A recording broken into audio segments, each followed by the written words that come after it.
Okay, let's see if we can do another pull. 137, we're currently at 64% state to charge. And then we get it close to 200 kilometers an hour and it just starts pulling real hard. 210, 215, 220, 230. And then this C-Class doesn't want to get out of the way.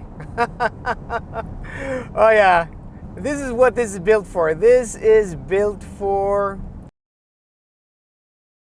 Hey guys, and welcome to my review of the brand new Porsche Macan 4S. So this is a new model in the Macan electric range. Sits in between the Macan 4 and the Macan Turbo. And in this video, I'm going to give you guys my full review of this car. We're going to drive it through some towns, we're going to drive it on some country roads, and then we're going to take it out on the Autobahn for a V-Max run. I just want to ask you guys a very small favor before we set off this test, and that is subscribing to the channel. It takes you about a second and it's completely free, but it helps me out a lot, a whole bunch, because the car manufacturers, when they look at who they invite to events, to early drives, and to premieres, they look at the subscriber count. So the more subscribers I have, the more tests like this I'm going to be able to do in the future. And I really want to try to reach 50,000 subscribers by the end of this month, by the end of October. And if I do that, I'm going to be able to go on a big road trip somewhere in Europe. Maybe I want to go to the LA Auto Show and test a whole bunch of cars in California. So I just want to ask you guys for that small favor. Please hit that subscribe button down below, because more than 80% of you watching these videos on a consistent basis aren't subscribed. So thank you very much. Thank you so much for watching, and thank you for the support. We're now underway in this Macan 4S. So I'm at the world premiere media drive of this and the rear wheel drive version here in southern Germany in Stuttgart. And it's kind of curious because we're doing this in the wrong order. The car I'm driving first is the 4S, and then I'm going to drive the rear-wheel drive version later. I was hoping we could do it in the other way around, but like I did with the Audi Q6 and SQ6 e-tron, I drove the SQ6 before I drove the Q6. But I have to say, like, this is the first time I'm driving the new Macan EV, and it is a great vehicle. It's an awesome vehicle, and it truly is and feels and drives like a Porsche. And I've been very excited about this car, so excited that I actually ordered a Macan Turbo earlier this year, which I unfortunately canceled. And one of the main reasons I canceled it is because I actually daily a Porsche Taycan Cross Turismo. I've had that car for 2.5 years, and going to all of these, press drives around the world and getting back into my Porsche, I'm like, this is the best car ever. I don't want to switch it out for anything. And I ordered this car before the first reviews were out, before the first videos were out. And when I started seeing the videos, the impression I got of the car is that even though it's a great car, it sits lower in the Porsche lineup compared to the Taycan. So it's going to not have as nice of an interior. It's not going to be as quiet or as comfortable or as sharp to drive. And that is pretty much my first impressions about this car. It's a great car to drive. It drives like a Porsche, but it doesn't drive like a Taycan. I mean, the Taycan feels very special. The steering is just a little bit sharper. The body control is just a little bit more taut, and it's also just a little bit more comfortable. The Taycan, even the Cross Turismo, which I drive, feels like a low-slung sports car. This is an SUV, so it's not going to be the same. This has different compromises than the Taycan. That is obvious. And this is a great car, but it's not what I am looking for personally. So my first impressions is that I don't think I regret canceling my Macan Turbo order, because that car was also quite expensive. And maybe it would make more sense waiting for this, because this is kind of like the sweet spot, as they said in the press conference or the press presentation this morning. This is pretty much performance-wise what the pre-facelifted Taycan was. So this 4S has 516 horsepower on boost and does 0 to 100 kilometers an hour in 4.1 seconds with a top speed of 240 kilometers an hour, which we're going to test once we get on the Autobahn. But my impressions here, I've driven this car for a few hours now through some towns, and it is like an Audi Q6 e-tron to drive, but it's just a little bit more sporty. This is on air suspension, so it's also more comfortable than the car I have at home on loan in Norway, actually, at this point in time. and it just feels more like a Porsche. It feels like a much more upmarket product compared to that Q6 e-tron, and it's just a very nice and sporty SUV to drive. It just feels very premium. I really like this experience, and if it wasn't for the fact that I actually have a Taycan Cross Turismo, I would have probably been blown away by this car. Like the other journalist I was sharing the car with earlier, he drives a Model Y long range as a daily. He's had that car for like 4 or 5 years, and he was blown away. He was like, yeah, Porsche is something else. Because I have a little bit of a different perspective than him, I think like my criticism is different, but I really like this car. It has a nice interior, quality not as high as the Taycan. It has a nice ride, not as nice as the Taycan. And overall, it's just a really nice experience. This new infotainment system experience also is good. The new updated driver display, yeah. And here, of course, we're in Germany. I think this car, once I get it on Norwegian road, is going to be more noisy. It's going to have more tire noise. But like first impressions, it's a really, really good car. And also the way it's priced now, it is quite a bit less than a Taycan. So I think it sits very nicely in the Porsche lineup. But for me, who already has a Taycan, yeah, for me it doesn't fit the bill. But like if you're looking for a family vehicle, like compared to that Q6 e-tron, I think this may actually offer good value. So this is the first time I'm seeing the new Macan Electric in person, and I have to say, in this spec, in the frozen blue metallic, it just looks spectacular.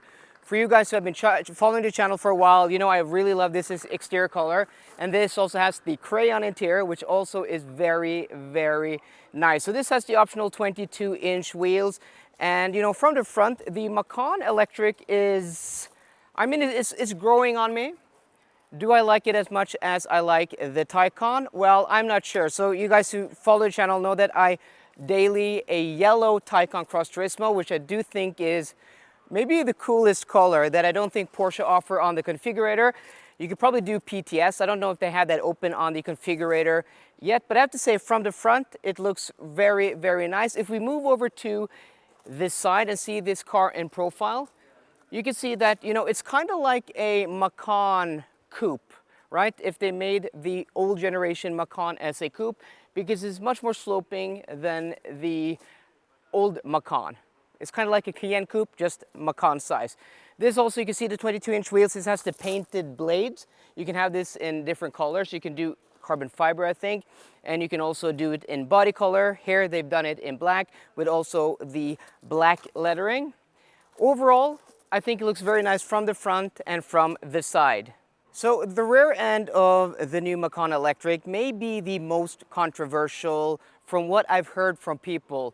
And you know, when I first saw videos and photos of this, I'm like, yeah, maybe the rear end is the least, you know, successful part of this car, but I think in person it does look really nice. So this doesn't have the rear wiper, which just makes it look very clean. No roof rails either, which also makes it look very clean. And you also have the blue Porsche 3D logo. So guys, let me know what you think about the exterior styling in the comment section down below. I think if you're looking at this, you owe it to yourself to go check it out in person, because in person it is a lot more attractive than it is in photos or in videos. So it's very interesting because this car is based on the same platform as the Audi Q6 e-tron, which I have driven extensively, but this is a completely different interior experience. I mean, there is no comparison. Is it as nice as a Taycan? No, but this doesn't have the upgraded leather either. This has leather on the dashboard, but you can get leather here. You can get leather on top of the doors if I'm not mistaken. But this is still a very nice interior, even though it's not as nice as the Taycan when you get that with upgraded leathers, because this is also a car that's not as expensive. But quality, typical Porsche. The steering wheel is the same GT steering wheel you get in other Porsches. The switchgear is really nice. This has the new updated infotainment system, which is Android based. You have this also with a, you know, an additional 10.9-inch screen. We have the physical buttons, the HVAC controls we've seen in other Porsches. So overall, is a very, very nice interior. It also has the Chrono Sport Clock in a blue color. I think that's, I don't remember the blue. That's the Yeah, I don't remember the color. I put it up on screen. But overall, a nice, comfortable interior. This has the sport seats. They look nice. They feel comfortable. And it is spacious-ish. I mean, it's not as spacious as the Q6 e-tron, but definitely feels more roomy than a Taycan. But what people may be looking at is the rear. So let's hop into the rear and let's see what the rear seat is like. So for people looking for a Macan instead of a Taycan, maybe looking at the rear seats. And you know, compared to a Taycan, this is a lot more roomy. You have a flat floor almost, and also there is more leg room here than in a Taycan. There's also room for my feet underneath the seat. So I'm sat behind myself. I'm 5'10", 5'11", or about 180 centimeters. And you know, I fit fine here, but it does feel a little bit cramped and claustrophobic because this sports seat feels so big. Also, the roof slopes, so if you're taller than me, I have about this much headroom, but if you're like 6 foot plus, 6'1", 6'2", I think you're gonna struggle a little bit with leg room. So it's not the best car for carrying passengers, but most definitely better than a Taycan, but I don't think it is as good as an Audi Q6 e-tron. Safety starts with the tire, and that's why I can highly recommend the new studless winter tire from Continental, Viking Contact 8, which is already a test winner.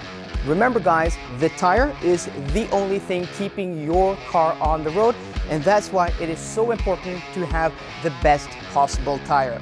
And that's why I can highly recommend the best, which is this new Viking Contact 8 from Continental. You can also win a set of these Continental Viking Contact 8 studless winter tires if you go to the link in the description box down below and you fill out the form. So a huge thanks to Continental for sponsoring this video and also for making the Viking Contact 8, making our roads safer. Okay, right away we are on a de-restricted section. So it has been raining, so there's a little bit of water on the surface here, and the car's not put into Sport Plus mode, but I want to put on the Porsche sound here. Yeah, it feels, it's a cool sound. Like in the Taycan, I don't actually like it. Like I didn't option my Taycan with this Porsche Sport sound. Here it feels a little bit different, a little bit more bassy. It doesn't feel as artificial as in the Taycan. I had it in my e-tron GT before that, and I felt that felt much more natural. So let's see if we can clear some traffic. We have a pickup in the left lane, just cruising at 130. So hopefully we'll, clear a little bit of traffic here, guys. Okay, so that truck has moved out of the way, and it seems like when you put the car into Sport Plus mode, the wing deploys, it's always up. So let's see if this Passat can get out of the way. We're doing 160 now. So I haven't really been able to, you know, open up the throttle here. Let's see if the guy moves out of the way. Come on, guy. Come on. Check your mirrors. Okay, now he's getting out of the way. So put the throttle to the pedal now, and let's see what we can do. 190, 200. Oh, it pulls. It starts pulling. Okay.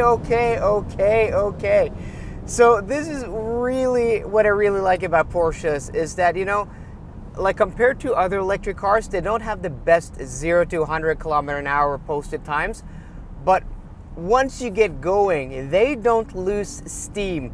This car felt like it was just started to pull at 190. So let's see if this Seat can get out of the way. Come on, then we can have a little bit of clear traffic here and open up the throttle again. We're doing 150. Come on. Okay, there we go. Now we have a clear stretch of, so 180, 190, and then it really starts to pull now 200, 210, 220, 230, and then we're gonna hit that VMAX 240, 244 indicated, 246, 247. Yeah, and it feels stable, it feels planted. Even though it's wet outside, let's try the brakes. Yep, they feel strong. Yeah, it feels, I mean, it's wet outside. I haven't driven that fast like when it's wet, but it's straight, so I don't want to push this car too fast or too hard, but yeah, it feels really solid at VMAX. So there we go, guys. That was my review and my full test drive of the brand new Porsche Macan 4S. I think it is a very interesting addition in the Macan lineup, and as I said at the press conference here, this is the sweet spot, well, at least until we see a GTS model, but it is a very interesting car that I like a lot. And if you don't, option it out completely crazy, I think this will actually offer good value compared to the Audi SQ6 e-tron. So I hope you enjoyed today's video. If you did, please drop me a thumbs up down below. And for more car content, as always, please subscribe. See you guys later and goodbye.